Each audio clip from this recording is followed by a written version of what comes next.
enfoque para mejorar la salud intestinal sin el uso de los antibióticos promotores de crecimiento debe ser un enfoque integral donde tomamos en cuenta factores, sí, de bioseguridad que deben tener las granjas, pero si nos abocamos específicamente a lo que podemos hacer vía alimentación, el enfoque para mejorar la salud intestinal en aves y cerdos tiene que empezar, por ejemplo, con el control de calidad de las materias primas.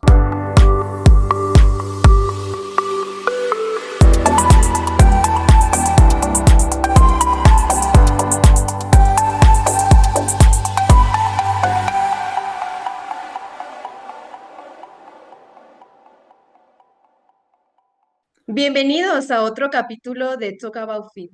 Hoy tenemos como invitado a Óscar Vázquez, que nos va a hablar sobre los probióticos en la salud y nutrición animal, usos y consideraciones. Bienvenido, Óscar. ¿Qué tal, Stephanie? Muchas gracias. Es muy agradable para mí compartir esta oportunidad con ustedes. Gracias por el espacio para hablar un poco de este tema que es muy apasionante, muy de actualidad, el tema de los probióticos y su uso como agentes para promover la salud intestinal de los animales, ¿no? Entonces, Muchísimas gracias a ti por tu tiempo. Y para ya entrarnos al tema, yo te quisiera preguntar, ¿por qué es tan importante los probióticos? ¿Por qué tenemos que hablar de este tema? mira, quiero contextualizar y quiero hacer referencia a la excelente charla que dio el doctor Telles en ediciones pasadas de este podcast. Y básicamente quiero referirme a la razón de ser de estos, uh, de estas herramientas. Lo primero que hay que hacer referencia, Stephanie, es que el uso de los antibióticos, que es el gran contexto del por qué los probióticos han tomado referencia. Sabemos bien que, por ejemplo, los antibióticos se empezaron a usar por ahí de la década de los 60. Después de tratar enfermedades, se dieron cuenta que a dosis subterapéuticas podrían actuar como aditivos o técnicos que mejoraban los parámetros de desempeño de los animales, ¿no? Y esa fue la razón por la cual se empezaron a utilizar de manera extensa, especialmente en monogástricos, aunque también se usan en rumiantes, ¿no? Y entonces de ahí a la fecha se han venido usando, pero en años recientes se ha venido apuntalando toda esta problemática que bien describió el doctor Telles de la resistencia de ciertas bacterias a los antibióticos de uso común en animales, pero que también se usan en humanos, ¿no?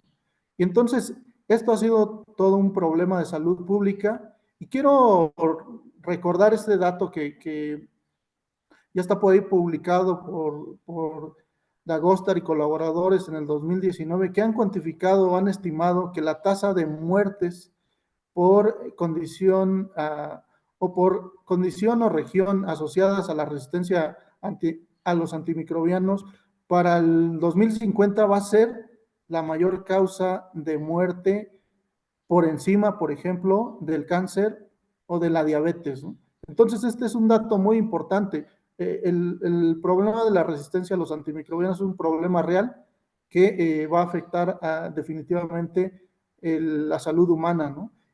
Y esta resistencia tiene también costos actualmente que son cuantificables. Por ejemplo, en Estados Unidos se ha cuantificado que 6 de las 18 bacterias causan pérdidas por resistencia de alrededor de 4.6 billones anualmente.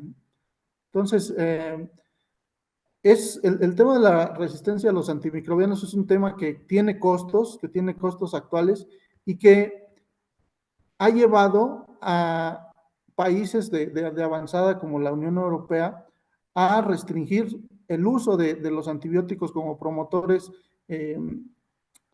de crecimiento, justamente buscando abonar en la reducción de esa resistencia en ciertas bacterias patógenas, ¿no? Las más importantes que afectan a los animales y también a los humanos. Entonces, de ahí que en el 2006 se haya prohibido en la Unión Europea el uso de antibióticos como promotores de crecimiento. Pero, ¿qué implicaciones tiene esa prohibición, esa retirada de los antibióticos promotores de crecimiento?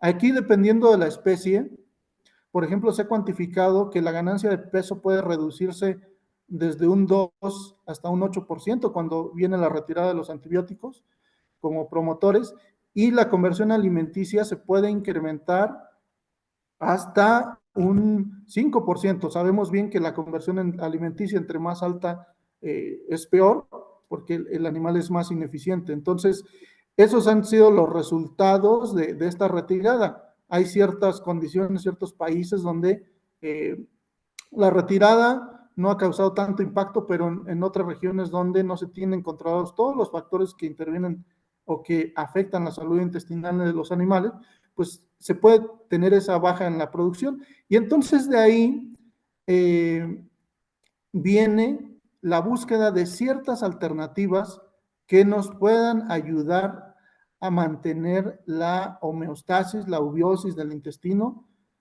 y que nos ayude a mantener esos parámetros de producción. De ahí viene la relevancia de las alternativas, ¿no? Entre las alternativas más importantes, más estudiadas, por el hecho de que los probióticos, por ejemplo, han sido usados también en humanos, entonces se tiene más avance del conocimiento de cómo funcionan estos compuestos. De ahí viene la relevancia, aunque los probióticos no son la única alternativa. A partir de la retirada o inclusive antes de la retirada de los antibióticos como promotores, se empezaron a explorar diferentes alternativas.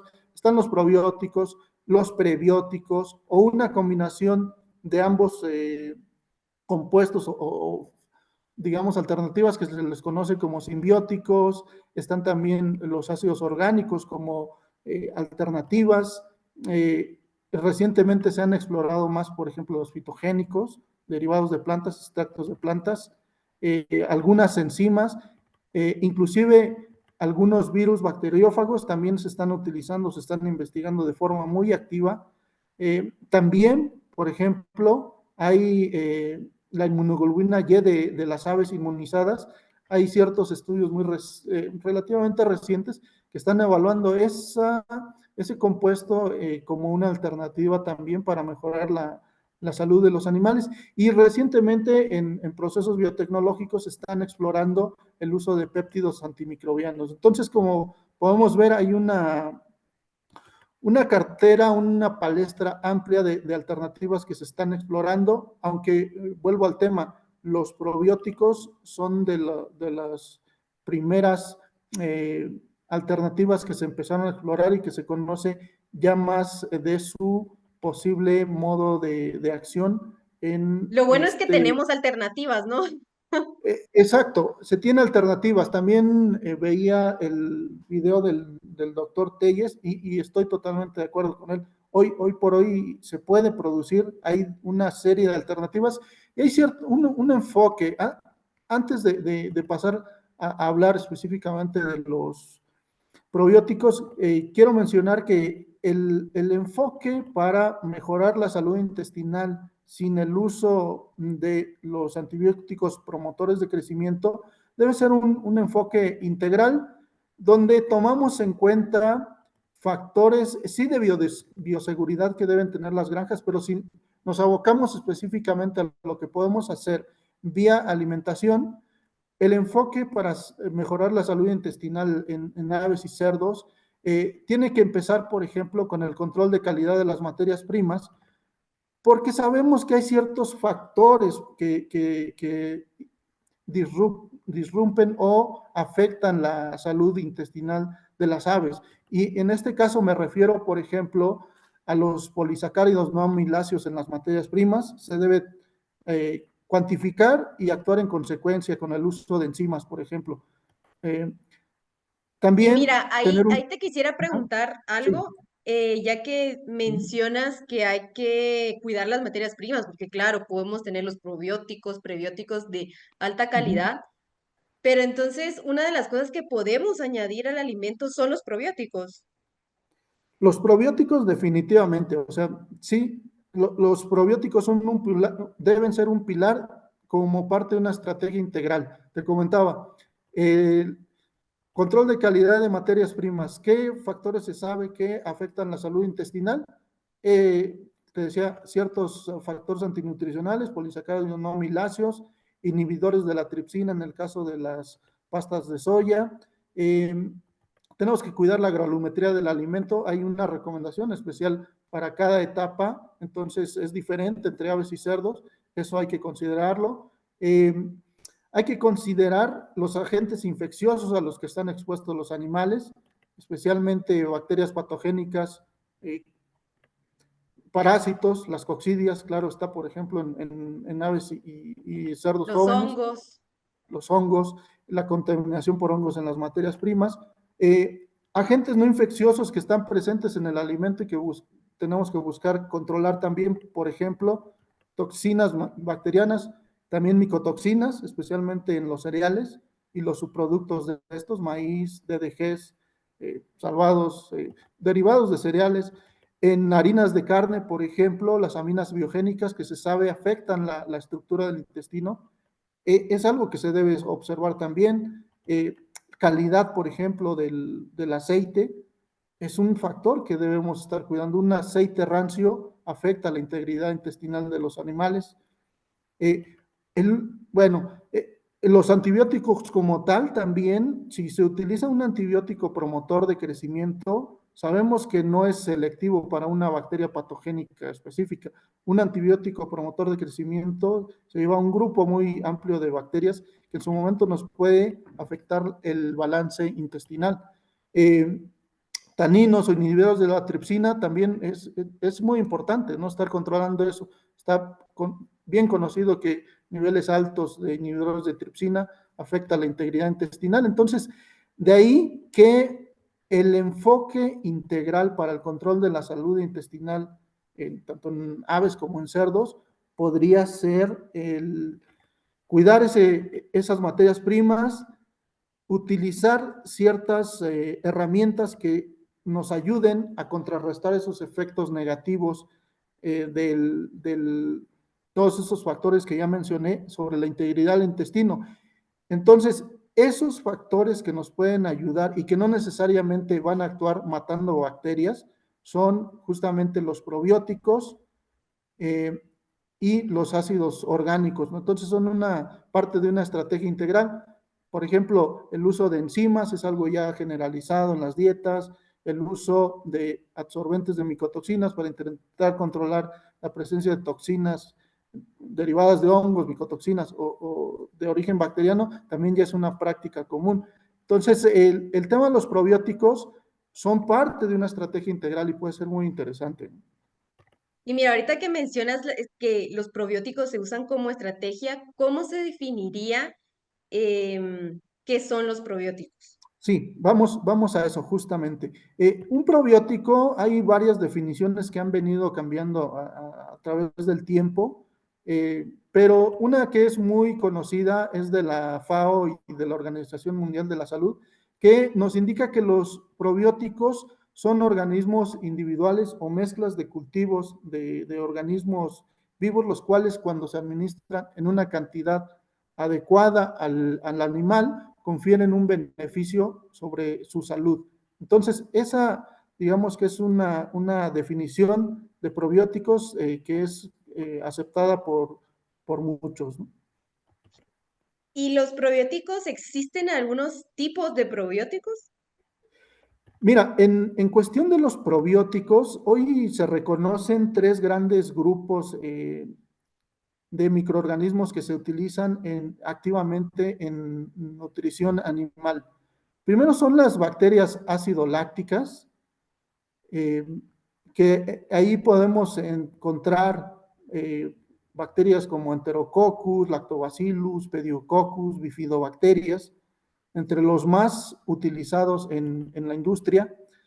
Después vienen los microorganismos esporulados, bacterias formadoras de esporas, especialmente aquellas del género Bacillus, en donde podemos encontrar Bacillus subtilis, Bacillus licheniformes, Bacillus amyloliquefaciens, aunque también recientemente se ha empezado a estudiar eh, bacterias del género, bueno, Clostridium, ¿no? Clostridium sabemos que es un problema, pero no todas las especies de Clostridium son un problema. Especialmente en la actualidad se está evaluando el Clostridium butyricum, que como su nombre lo indica, una bacteria, una bacteria formadora de esporas que produce en su metabolismo de crecimiento ácido butírico en el intestino de los animales, y es bien conocido el efecto que tiene el ácido butírico sobre la fisiología y la morfología intestinal. Entonces es algo recientemente estudiado y aplicado. Hay un tercer grupo de probióticos muy utilizados, que son las levaduras y los hongos, especialmente levaduras como Saccharomyces cerevisiae y hongos como Aspergillus oryzae. Son microorganismos que se están utilizando también de forma activa en la nutrición animal, buscando justamente conferir a los animales un efecto positivo sobre la salud intestinal.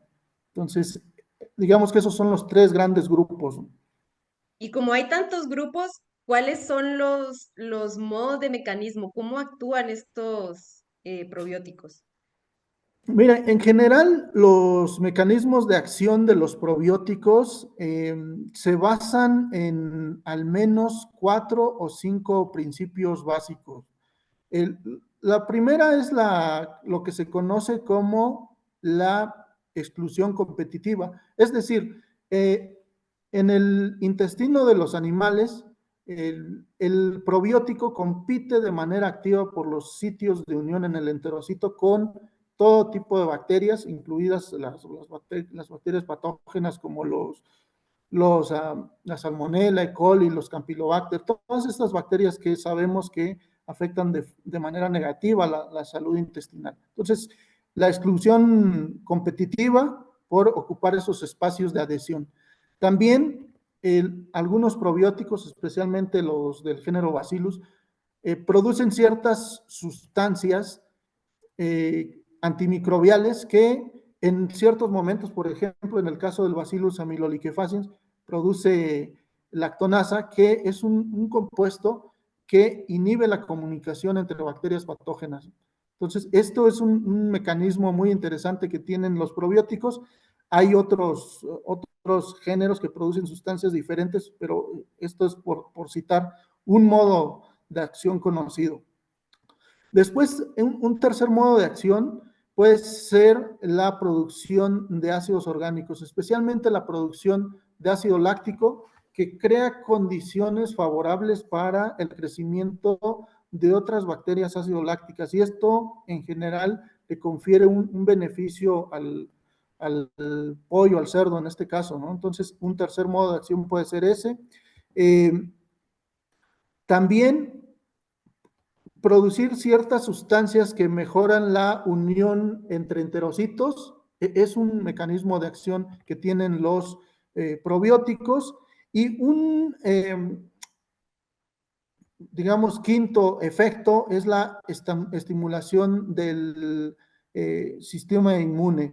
Entonces, ciertos probióticos activan digamos, en palabras comunes, mantienen alerta el sistema inmune de los animales, y esto ayuda a que en presencia de algún desafío, el sistema inmune reaccione de manera más rápida, y con esto haya mejor desempeño de los animales, mejor defensa propia en el caso de los animales. Algunos estudios han mostrado que es tan importante esto que eh, puede ser la diferencia entre que un animal, un pollo, por ejemplo, tenga una respuesta adecuada a un desafío con salmonela o que no lo tengan. Es muy, muy importante el efecto que pueden llegar a tener los probióticos en ese sentido, el estímulo del sistema inmune inespecífico en este caso. Y Y ahorita que... finalmente, ¿Sí? ajá, No, no, no, perdona. sí.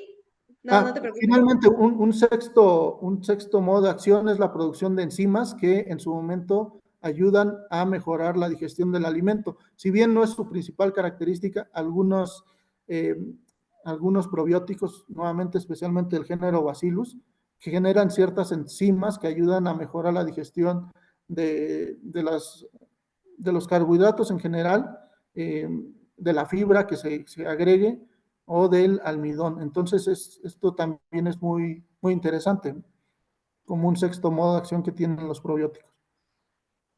Claro, como tienen tantos beneficios como tú lo mencionaste, desde la inmunidad, el sistema digestivo, el sistema inmunitario, que todo tiene que ser integral.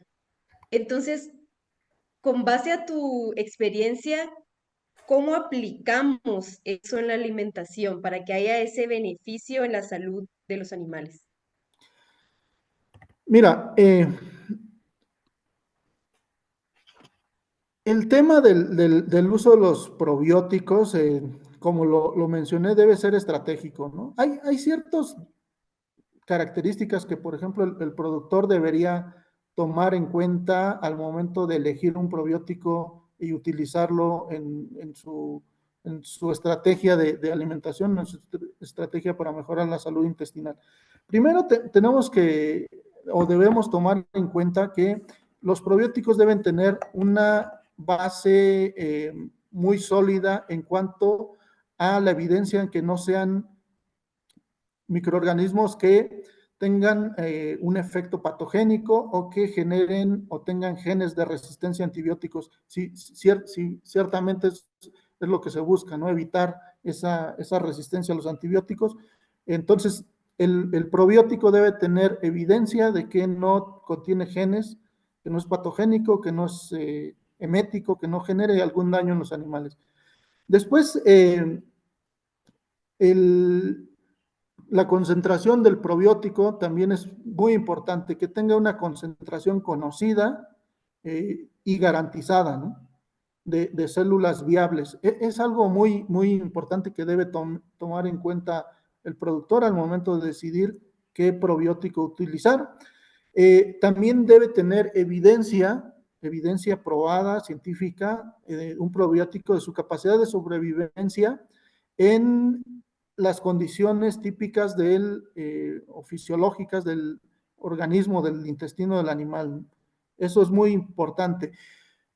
Otro factor clave que debe observarse al momento de elegir un probiótico y aplicarlo es la estabilidad que éste tenga en diferentes condiciones de aplicación. Es decir, si vamos a aplicarlo en el alimento, debe ser un probiótico que tenga la habilidad de resistir los procesamientos típicos que se le dan a un alimento, por ejemplo, el peletizado. Entonces, debe tener evidencia de que resiste ese proceso térmico. Otro dato importante, se debe tener evidencia de que puede ser compatible con otros manejos que se utilizan de manera rutinaria en la industria. A esto me refiero, por ejemplo, es muy común que en sistemas integrales de manejo de la salud intestinal se utilicen ácidos orgánicos, por ejemplo, ¿no? Entonces, se debe tener evidencia clara de que el probiótico que se está eligiendo es estable cuando se utiliza de forma combinada con estos compuestos, ¿no? Con los ácidos orgánicos. Otro tema también muy importante, ¿no? Hoy por hoy, el tema de los coccidiostatos no se han retirado en su totalidad ni en Europa, ni en Estados Unidos, ni en México, y estoy seguro que tampoco en Centroamérica. Entonces, se debe tener evidencia de que el probiótico que se va a utilizar puede convivir de manera adecuada con los coccidiostatos a las dosis que se utilizan de manera común en la industria, ¿no? Es otro factor a considerar muy importante. ¿Qué otro factor? En algunas granjas es también común el uso de ciertos compuestos para sanitizar el agua, el caso de cloro, peróxidos, y eso en su momento puede llegar a afectar a las bacterias. Entonces, también se debe tener evidencia de esa compatibilidad con esos compuestos, ¿no? A las dosis aplicadas en la industria nuevamente, ¿no? Es bien conocido, se utilizan dosis muy altas de estos compuestos, matan cualquier microorganismo, pero a las dosis empleadas, por ejemplo, en las granjas, que haya esa compatibilidad. Eso es algo también muy importante a tomar en cuenta cuando se utiliza un probiótico. Ahora, una vez, tratando de contestar a tu pregunta, una vez ya decidido cuál probiótico utilizar, seguir las recomendaciones, las dosis recomendadas, las dosis probadas, ¿no? No utilizar dosis menores porque normalmente no se van a lograr los efectos que se están buscando si se subdosifica, por ejemplo.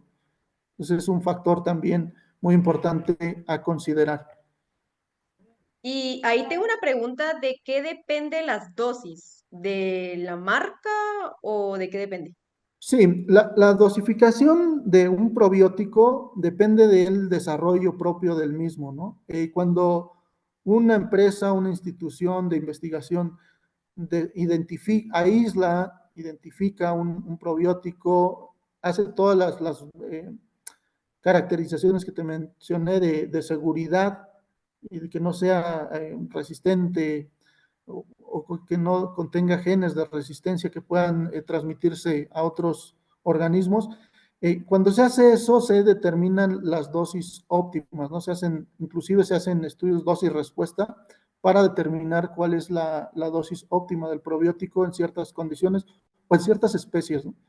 Entonces, eh, así es como se determina, o sea, se hacen estudios dosis-respuesta evaluando diferentes dosificaciones y midiendo la respuesta en cuestiones de salud intestinal, en cuestiones de desempeño de las aves. Entonces, así se llega a una dosis óptima del probiótico. Gracias. Y ahorita que volviste a mencionar esta genes de resistencia que tenemos que ver, ¿qué quiere decir estos genes de resistencia? ¿Son como los antibióticos o cómo Sí, es esto? hay hay ciertos probióticos que se les conoce, son resistentes a ciertos antibióticos por la naturaleza misma, por sus características, porque no, por ejemplo, la permeabilidad a un cierto antibiótico es baja, entonces hay ciertos probióticos que son resistentes, ¿no? Son resistentes a los antibióticos de uso común. Entonces, si no se toman en cuenta todos esos estudios de resistencia, podemos generar o identificar o pues sí, aislar, identificar y poner a circular un probiótico que contenga genes de resistencia, ¿no? Entonces es algo delicado. Esto normalmente las empresas que se dedican a estos productos biotecnológicos lo tienen bien sabido y bien controlado, pero es importante saberlo, ¿no? Claro, interesante. Ujú. Muchísimas gracias por decirnos sobre esto, ¿verdad? Que es algo importante que tenemos que tomar en cuenta para que también funcione los probióticos y la gente y los productores, todos miren esa funcionalidad que yo considero que es lo más importante. Entonces, para que se den cuenta que si está funcionando los probióticos, ¿qué tan rentables son los probióticos? Genial, esa es una muy buena pregunta, ¿no?